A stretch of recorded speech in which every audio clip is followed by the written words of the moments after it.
Hey Rodney, how are you doing today? Good. How about you? Good. Thank you so much for coming on the podcast. I greatly Thanks for having me. appreciate it. Yeah, for sure. For those of you who do not know, Rodney is also known as Silent Child. Beautiful, beautiful vocalist. One of the most beautiful voices I've heard in a long time. When Mig sent me your stuff, he was like, "Hey, like I picked up a new artist." I'm like, "Okay, cool, cool, cool. Send me some stuff." And I was like, "Damn." I was like, "That's lit. That's really cool." So how's it been lately? Has it been just a cool creative time over quarantine, or has it just like, dealing with a bunch of life stuff? Tell me where you've been at. It's been interesting for sure. There's been a lot going on. Um, I started pretty strong, with CloudKid and everything. The first Hmm. release went well, and everybody liked me, kept the momentum up, and then, one song just really stuck and kind of propelled me forward. But Yeah, it stuck. same. It stuck at like as soon as COVID hit. So, Yeah, which is um, it's like a love hate thing because your music is like extremely, I want to say, like listenable when you kind of look at, the EDM facet in our genre, especially in bass music. The per se like shelf life of a song is very short compared to the genre that you make your music in. And so I feel like even going into COVID, your music is still extremely listenable and extremely like streamable, if not so more than when all this other shit is going on. So I mean, how long have you been really writing for, making music for? oh man, it's been like it's gotta have been like over 5 years, barely at this Yeah. point. I started in sophomore year, Okay. like seriously in sophomore year. Um, I've told the story like so many times, but like I've failed through my entire sophomore year to figure out how to produce on Ableton. Like I Yeah. just Is that the I DAW you use now, Ableton? yeah, Okay. yeah, I FL Studio looks so like crazy to me. Like I there's so agree. much going on. Yeah.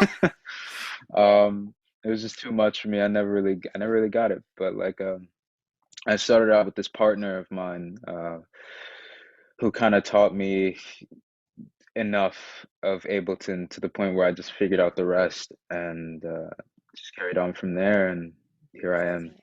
Sick. Awesome. Well, that's dope. And I mean, because what I said before was like, I assumed you were kind of vocalist made producer, but exactly opposite. What inspired you to finally start really utilizing your vocals and putting your vocals on everything? Because that's where I just feel like people are drawn to you, period blank.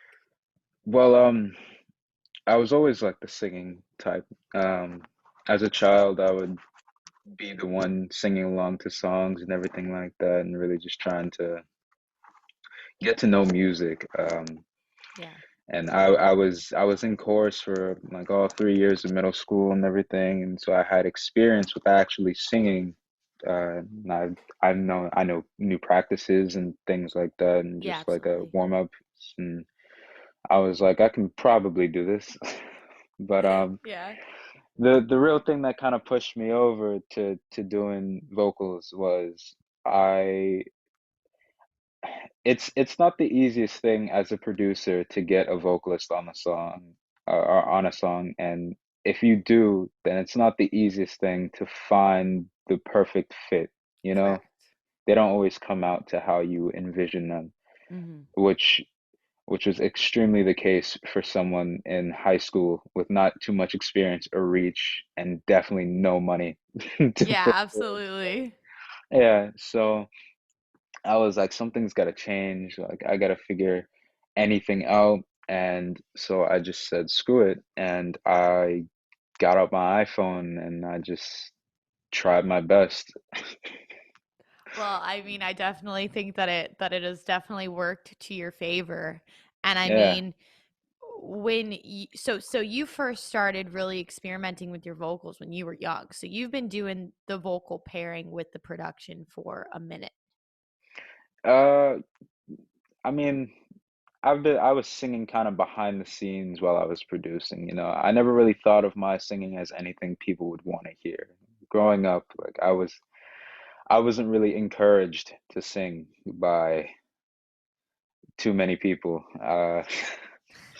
But I just it was just a learning process really. I kind of figured it out as I went on. Every track was better than the last and kept moving forward.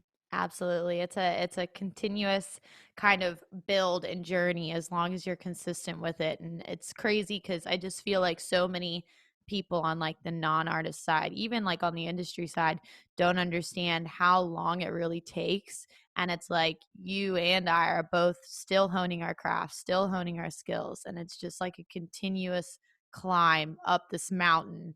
And it's like, have you ever when you started producing, did you always want to do the type of music that you do now, or were you kind of Mm. dabbling in hip hop? Were you dabbling in like R&B or pop? Or tell me about it. I well, I definitely did not think I'd be where I am now. Like music wise in general, like Hmm. completely. The genre style that I'm making is not at all what I thought I'd be making. Like I started as more of like a melodic dubstep producer. No Um, way. I yeah, would somehow. have never guessed. Yeah, Wow.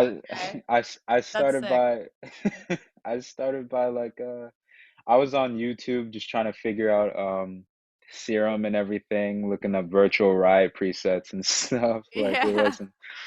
it was not at all close to what I'm doing now. Oh my gosh, no. Um yeah, I went from that to future bass. I saw Sun Holo appear on Trap Nation and everything. I was like, this is crazy. This is dope. I want to try it. And I sucked at it. Uh I feel like we all yeah. suck when we try something the first time, though. Yeah, We yeah, all of do, course. Of course, it's all a big learning process. And, I mean, hey, I basically just ignored sophomore year to figure it out. So, I did something. Yeah. Oh, Um, yeah, absolutely. yeah.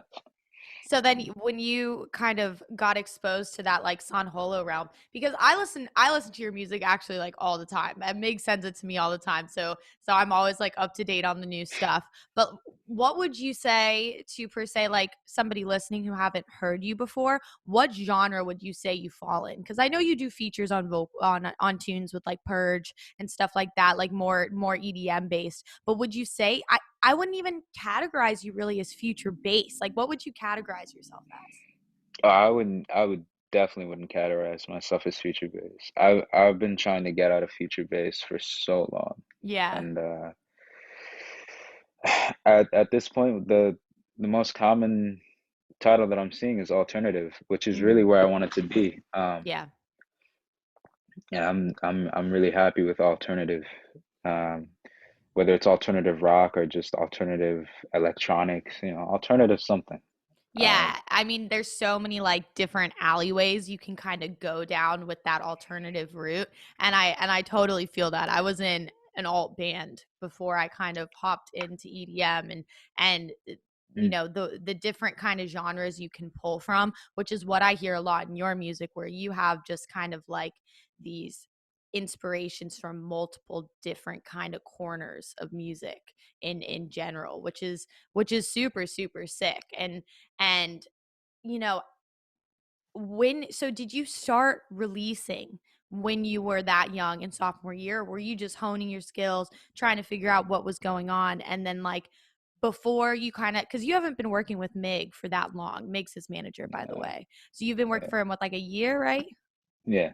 So before that period of time, where were you kind of really sitting at with releases and how you distributed your music for, your fan base to hear?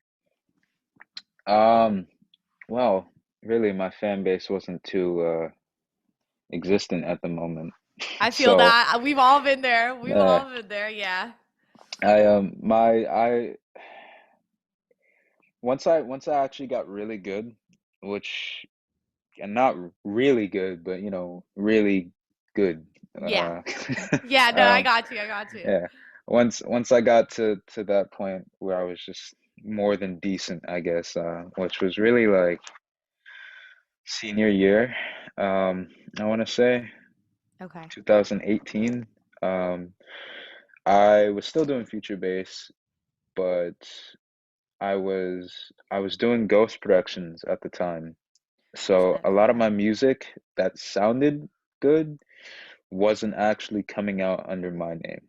Um, so my release schedule didn't exist. I wasn't putting out too much music. I had an alias planned as Clouded, like with the K, and Mhm. I was ready, like it was 100% ready to go. And then one day I see like on Trap Nation this artist named Cloud, and I was like, well, shit, that's not gonna work. Oh, damn. Okay. Um, Yeah. and so I had that artist alias Clouded just sitting there for like a year with no music on it, and so I changed my name again, and I went to No Secrets as a name, and I released two things on that alias. One was a song called Mountains with my friend Steven Geisler. It did really well. It's future bass.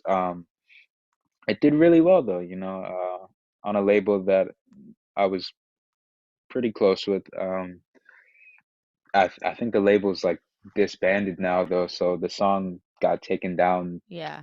You might be able to find it, but It's so shitty when like you work with smaller collectives that are like kind of middle like of the line like labels, and then when they close their doors like all of their music is lost and all of yeah, their artist music is lost. yeah, I was pretty bummed about it. I was pretty bummed about it, but what are you gonna do? Uh, Yeah, that's very true. It's a good way to look at it. I mean, you can always that's what I always say too. Like a lot of people always kind of hold on to their music, and I'm a person who's guilty of that. And there's definitely I think it's definitely like quality over quantity, but at the same time, it's like if you're the one making your own music, you're always going to make more of it. yeah, yeah, but from there, I had a track. It was a remix of you've probably heard X's song "Sad." Yes, yep. Yeah, I did a remix of that with my friend Naviso, and I sent that over to CloudKid. And at the time, I was sending pretty much all my music over to CloudKid. They probably don't even remember me because I send it under like all of my aliases that I've ever Mhm. had. Yeah. And but basically, that was like the pinnacle of my future bass tracks. That was Yeah. that was I'm pretty sure that's also where it stopped, really. Like but I sent that in. I was like, hey, would really appreciate if you guys would consider helping me get this at least able to be put out. Yeah. And they hit me back and they were like, yo, this is great. This is dope. But I don't think we can really help with this. Just because there's so much surrounding this. And I was like, all right, whatever. Um, they really liked it though, but at the end of the day, it wasn't accepted. So I just kind of we put it out on our own. Mhm. And from there on, it was literally just tunnel vision for CloudKid. Like if I didn't if the track wasn't good enough to get on CloudKid, if they said no to it, it probably wasn't releasing. And that's really what happened. As soon as I hit CloudKid was the moment that I actually released music. Yeah. So explain to me what the entity of CloudKid is. Is it a label? Is it a YouTube channel? Is it a collective? It's kind of all three, really. Like, Okay.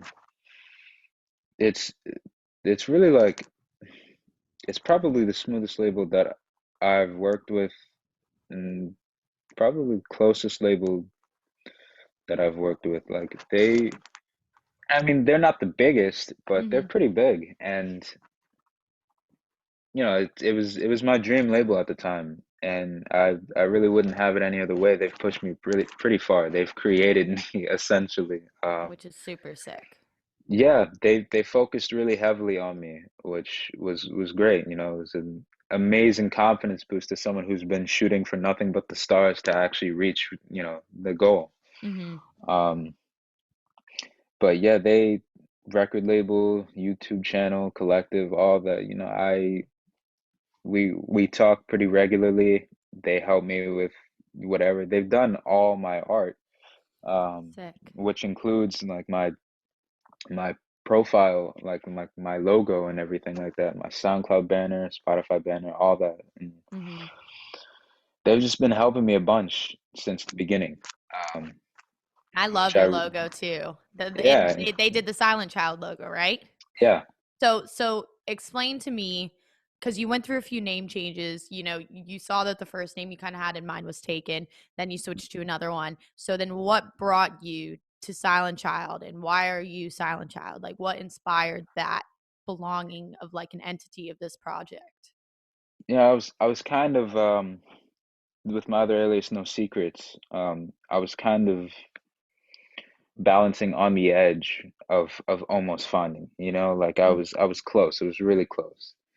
Um, but it No Secrets wasn't really the one for me. And so I dropped it like immediately after those two songs, really. And I was like, I just need to find something that's me, something that represents who I am as a person, not just something like tacky to throw on when you see my name on a video on YouTube. Yeah, And my whole life I've really been like a silent child. I haven't really talked to too many people in my life. Like I have definitely was never good at making friends. It was just like it was a challenge to go through life as a social person, and even still I failed that challenge many times, and I felt that Silent Child really resonated with who I was and what my music represents and what I represent as a person. hmm, And I thought that really brought an extra layer of depth to my music. absolutely. You have a personal connection to it. I mean, that brings about the best when you're able to tie, a kind of part of you into your project. And I think everybody does, don't get me wrong, but especially kind of in the way that you've developed your project and your new music, it's very personal. Like I feel like when you listen to your music, like you're hearing part of you, which is super super sick. And then so you've been working under this name for 2 years, 3 years? It's I think my first release it was on October Okay. 2019. So Okay. like Okay. maybe a little over a year, like a Yeah. tiny bit over a year. So when you made that jump, were you still working with CloudKid, or were you like, okay, this is my time to kind of jump off and do my own thing, or do you still release with them? Yeah, I still have like there's a whole EP that I have coming out. Like we've Sick. been releasing. It's a 6-track EP. We've been releasing Ah. the songs though as singles. So you've Mm-hmm. heard like four of them. Yes. So I have two coming out um on the 2nd of April. Okay. But with that, yeah, just a little announcement in the middle of that. But like Yeah, no, no, no, no, you're yeah, good. So let me just get this straight for the record. So on April 2nd, you have the whole EP dropping. yeah, the whole EP is coming Oh, out. Yeah. that's so excited. So what's the EP's name? It's called Tortured Thoughts. Okay, sick. So tell me about the EP. This just opened a whole nother window. Now we get to talk about your EP. Yeah. Yeah, tell me about it. What was your process? 6 songs is a lot for an EP. That's almost a Yes. modern day album, you know? As especially coming from someone who didn't really even finish projects and hasn't released more than like two songs in a year before, that six songs, it's a That's a lot. lot. This Yeah. is beyond the most amount of songs that I've ever made in Mhm. in my life. And yeah, it's like the culmination of everything that I think about, the stuff that's on my mind every day, and the stuff that I've gone through in my past, past relationships, past emotional issues, just all of that, just in 6 songs. And I feel like I represented it really well. There's a lot of elements that you probably wouldn't expect to be heard in like an EP, because Mhm. it's kind of just, it's more than one genre, more than one style. I started it like before I was even Silent Child, honestly, and um, I'm just happy to get them out. Like you're Yeah. gonna hear Like what songs already came out? So there's Life Sucks, Heart Attack, Normal, F You. That was FU is a big one for you. yeah, it was a big Yeah. one. Yeah. Yeah. And even that one was pretty different from the rest, but Normal was very different. Um Ironically. Yeah, It right. was it was very different from the EP tracks. Life Sucks brought a different emotion to it all. Heart Attack even brought some different vibes to it. But there's one that I have called Jump, and it's with Patrick Reza. Um, it came out as really, really gritty, and I started it, showcased it on my Instagram a while back, and people seem to really like it. So I hope that comes out swinging, really. Yeah. And my other one is called Pity Love, and it's actually R&B, Sick. um, mixed in with a little future bass in there. That's exciting. That's like a quite a combo of two different genres. And I Yeah, mean, I can hear that though with your voice sitting very well on top of something that's more kind of like a combination of the art of R&B and of future bass. But that's a lot. That's a huge yeah. EP that's coming out. So did you sit down and you're like, all right, like I'm ready to make an EP? Or was it just something that was okay, like the best way to execute all of these songs together would be an EP and do the traditional single releases prior? Do you know, EP was never really on my brain until it was brought to me. Like I released three initial singles with CloudKid, and it was I'll Be There For You, When You Need Me, and Empty Promises. Yeah. And those were getting really, really good traction, especially I'll Be There For You. It did really, really good numbers for someone who just came out of nowhere Yeah. immediately. Yeah. And after Empty Promises, we were all just like, all right, yeah, all this stuff is doing really good. And they were like, we'd love to work with you a little bit more. Would you consider doing an EP? And I was like, Sick. I don't even know if I'm capable of making that many songs. Yeah, I was about to say that's a lot of music for somebody Yeah, who's picky on like finishing yeah, projects. yeah, exactly. But I was like, yeah, I'm open to give it a shot. Why not? Right? And It's like, okay. yeah, and they were like, well, we don't have to release them all at once. We can do them all as singles if you're down. And I was like, yeah, I think that's probably the best option. Yeah. And so it gave me a lot of time to really figure out what I wanted. And the songs, like literally every song changed um, as soon as the one before it came out. So I was releasing a song, and then the next song that was scheduled to release, I'd just be like, this isn't exactly what I want. Let me go through and change it. Hmm. And so every song that came out on the EP so far was just like, it sounded completely different than where it landed. Just a total. But like, I feel like that's all part of the process. It's kind of like the first draft or like the 10th draft, and you think you're done, and then you go back and you listen, and you're like, damn, like I kind of imagined this a little bit differently. This could be a little bit better in my mind.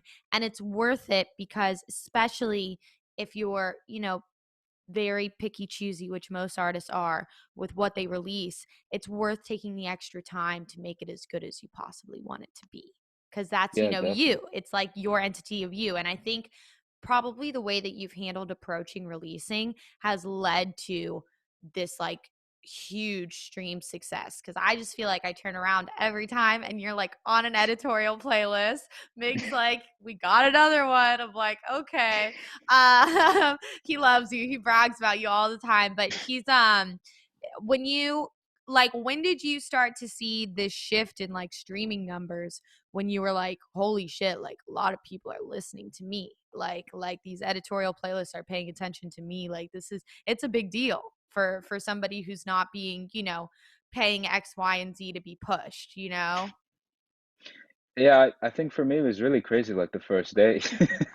Like I I didn't even expect CloudKid to really accept me, but like they did. And first song that came out was just beyond anything that I've ever done completely. Mm-hmm. My SoundCloud was barren at the time. Yeah. Nothing was really standing out. It was just, if anything, if I left even any song up there, it wasn't really past like 3,000 plays, maybe. Mhm. I feel And that.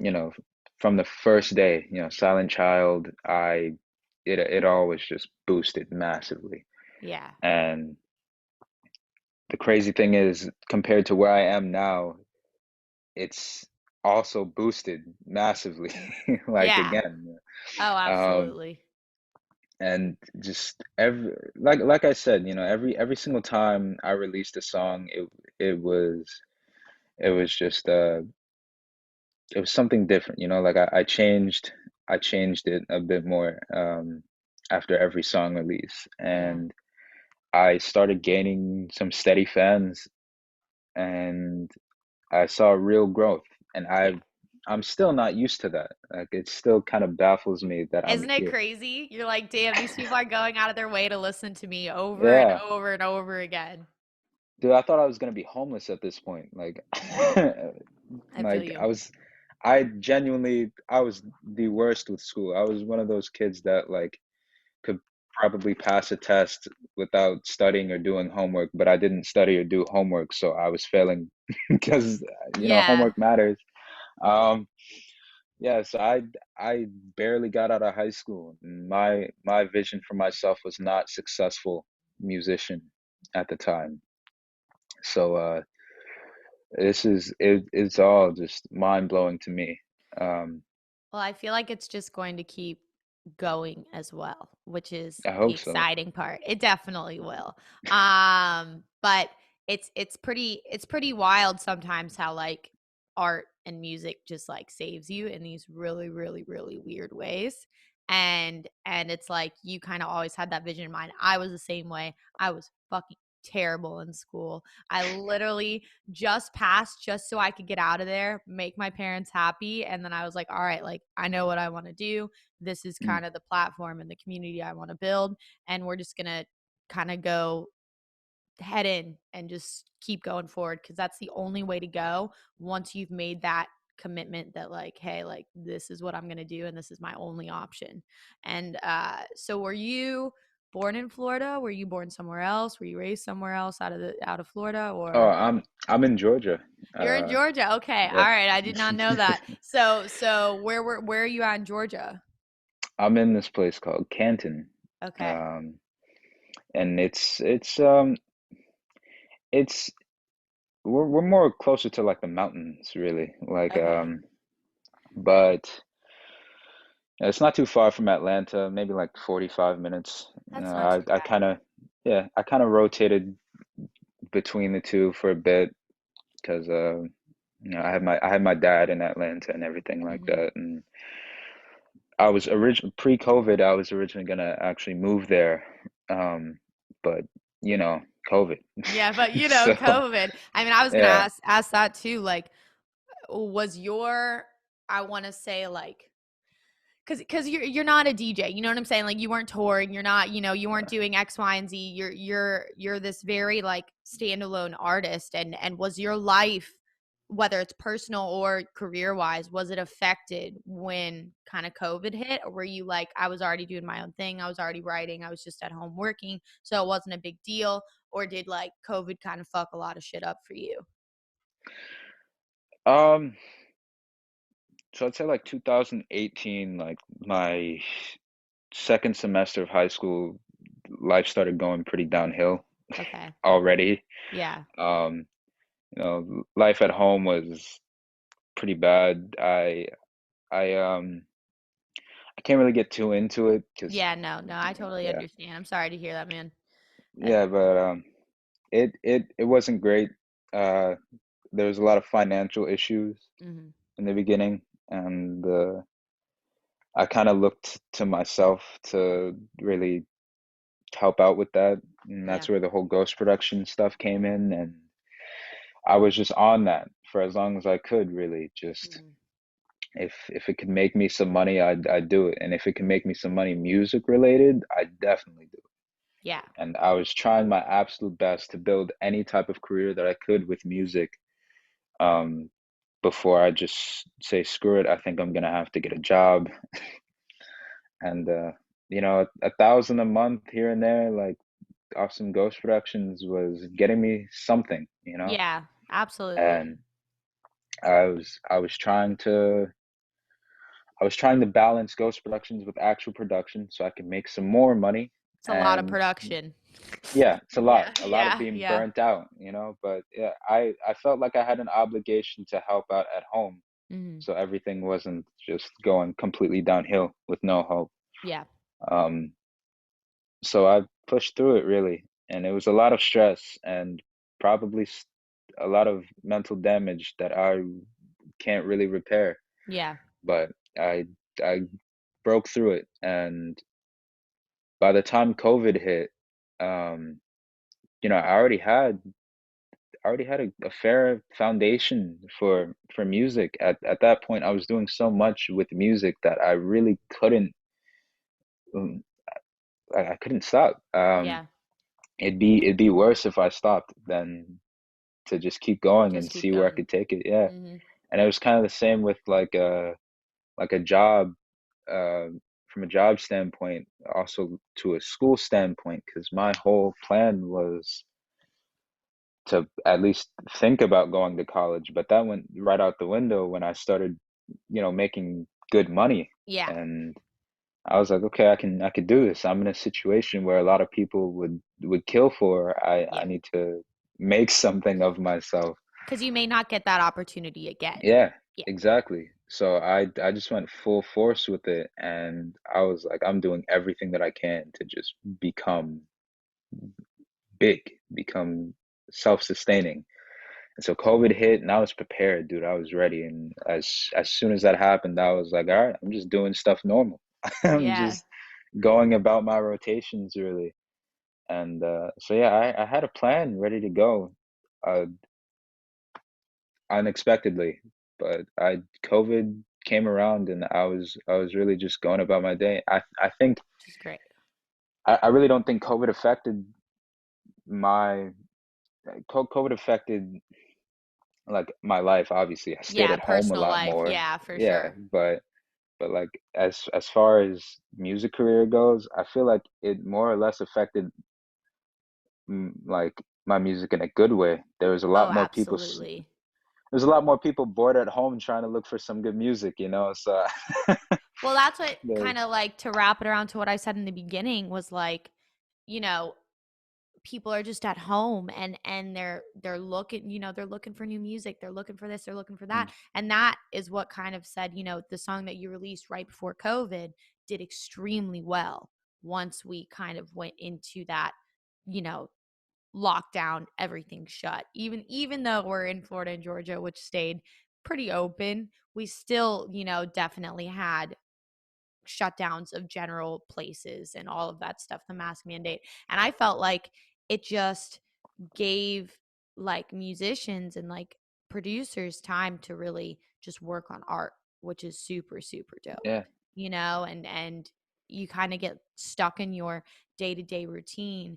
And then when you can't do half things in your day-to-day routine, you're like, damn, like I didn't have this. I literally was working in like either in the corner in a bedroom or in a loft because we had roommates for so long. And we had four people living in this house. And when COVID hit, everybody got sent home from their jobs. Everybody was working at the kitchen table, working in front of the TV. And then our two roommates moved out. And I was like, all right, now's the time. Like, I'm not doing shit.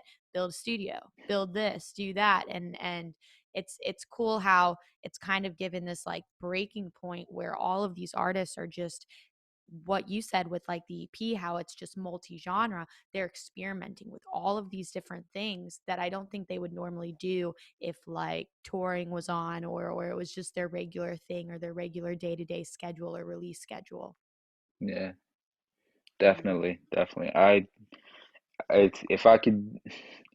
If I could have been given a different option, then ghost production definitely would not have been like on my list of things to do. Yeah, But like, yeah. But I mean, it's a great way to not have to get a job. I know a lot of people who ghost yeah, produce, um, not have to get a job and still use your music skill set.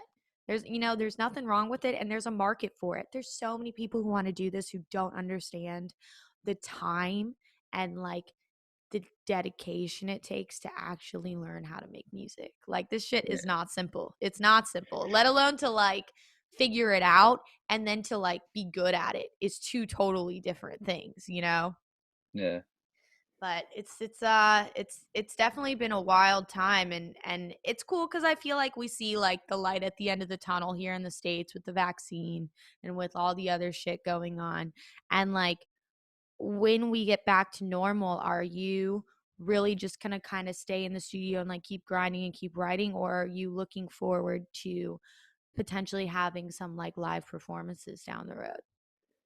yeah. There's definitely gonna be live performances. I have no idea how it's gonna go, but there's definitely gonna be live performances. When you kind of envision yourself performing live, how would this exactly work? Because you're not like a, like, would you DJ and then sing on top of it, or would you have like a MIDI keyboard there, everything hooked up to Ableton, and then you singing? How, like, paint the picture for me. Um, so I guess it's really like way more close to what you said with the MIDI keyboard and everything set up to Ableton. But like I don't know. I've never been that how do I say this? I've never been that good at like multitasking. Yeah, yeah, no, Um, I feel you. so I like I said, I have no idea how this is really gonna go really. I'm just talking to as many people as I can who've already done it and been like, yo, how should I go about this? Because my originally I didn't start out as like the best vocalist, you know. It was pretty good, but you know, it wasn't anything that people were just looking for. I Mhm. didn't sound too different, but I didn't really look at myself as a vocalist. So I was still within DJ range. Like I have a mixer underneath my bed. It's just chilling there. Yeah, it's just But hanging out. Yeah. yeah. Um and like I was just talking to people and everything and trying to figure out the best way to go about it. Like I was I'm assuming you know who Kill Paris is? Yes, I do. Yeah. Yes. Yeah. I was talking to him. He helped me out a fair amount trying to in terms of like getting equipment picked out and stuff like that. And He does the whole live thing. He's got like his yeah, guitar and then a dude, keyboard, yeah, and then he's he's in like it. singing and he's DJing at the same time, and you're like, Yeah. how the fuck is this guy doing all of this at once? Yeah, he's like he's at the top for that. He definitely knows what he's doing. Yeah, So for sure. I really just trusted that. He's Yeah, like the perfect person to talk to, honestly. Because I think about it sometimes too, and you really see this. What's really cool about what you're doing, especially if you get pitched kind of in like this EDM circuit and this electronic market, is you really see only the top guys using live elements and doing the live performance thing. So it's hard to necessarily be, come in contact with, Flume or Maddie or, people who do the whole live setup. But it's cool because I feel like when you figure out how you want it to be executed, it's going to put you in such a cool place for a live performance aspect where, like, on festivals like Okeechobee or Bonnaroo or Electric Forest, you're just going to be able to like flourish in that standpoint where they've got the bands and they've got the live performers. yeah. In which I'm hoping that it gets to a point where I've done enough and it's just kind of like a sequence at that point, you know, like I just Hmm. get up there and do my thing. Yeah. Um, And it but I becomes mean, habit. yeah, that's what I'm hoping.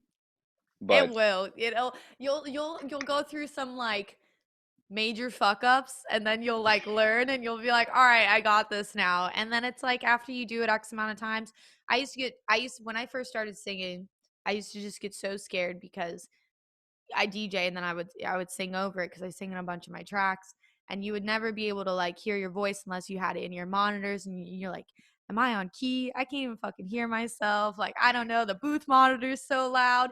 And then it's like one day you just, after doing it over and over again, you just kind of understand the way that the equipment works, and you understand, how the best way to hear yourself, all the speakers you have to shut off near where you're playing, and you just do it. And it's like that's exactly what you've done with production. It's just in a different, it's in a different like subfield of are part of being an artist. And it'll be really cool when you make that transition, which hopefully will come with like the opening of things. And I think we're almost there, where we get to see some live performances from you, because I feel like in an intimate setting, that's like where you're going to be able to connect with your fans the best way possible, which will Mm. be super Yeah, sick. It'll be super definitely. Yeah. I look forward to it for sure. Absolutely. Oh my gosh, I'm really excited for EP now. We just dropped that. Meg didn't even. I feel like maybe it was in like one of the email chains, but I'm really excited. I'm gonna ask Meg to send that over. But so you have two more songs coming out, and then it'll be all out on the 2nd of April, right? Yeah. And that's on CloudKid, correct? Yeah, that Fucking is correct. awesome, dude. Well, I want to thank you so much for coming on, just talking to me for a while about the EP, about stuff during quarantine, about your journey. I'm so excited to see, where you're going to be at in a year. I feel like a year ago you were in a much different place than you're in now. And hopefully, Definitely. as long as it keeps escalating at this rate, you're going to be in a really good position. Hope so. Yeah, absolutely. But I greatly appreciate it. I'm gonna link all of your stuff below. Anybody listening, please check out Silent Child. He has the most beautiful voice. I'm eventually gonna get you on a track. Don't worry. I'll just blow makeup about it. But yeah, thank you so much for coming to talk, Rodney. I hope the rest of your move goes well, and hopefully I'll meet you in person soon. Thank you. Thank you. Yeah, Yeah, hopefully. absolutely. I'm gonna just stop recording real quick.